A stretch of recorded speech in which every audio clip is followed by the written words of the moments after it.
And this time we will be looking at, we call it the tobacco control environment in Nigeria. How has it been in the last 1 year, that is since 2022? Now we have a guest joining us who is a tobacco control advocate who will be telling us more about how the tobacco control climate has been in Nigeria in 2022. Here is Philip Jakpor of the Corporate Accountability and Public Participation Africa. Of course, he is Director of Program in that organization. Philip, welcome to the program. Thank you for having me. All right.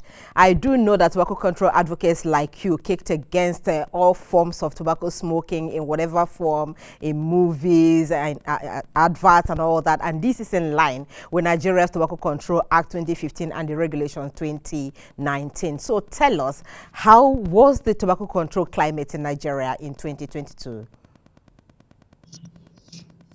Okay, I think tobacco control in 2022 has been a mixed blessings. There have been very, very positive developments and developments that we felt will have escalated, but did not. One of the issues that, this year we made real progress was on the issue of enforcement of the ban on the enforcement of the graphic health warnings policy.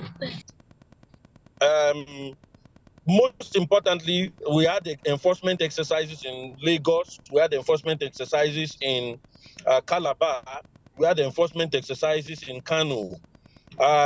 This is a plus.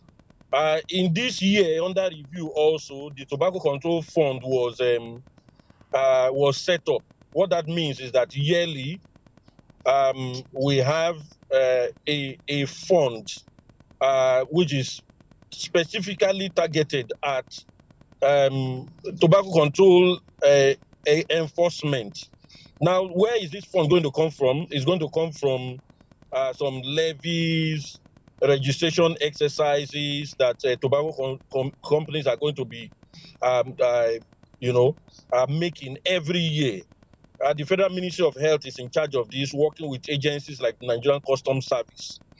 So that fund is in place, and it's a positive one, like I said, because what it means is that, one, we are going to be able to determine the tobacco companies operating in our claims, the kind of products they are introducing or marketing in the country.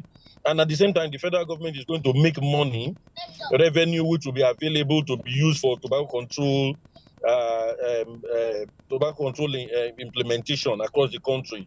As you know, one of the problems we've been having is that tobacco control is largely driven by donor funding.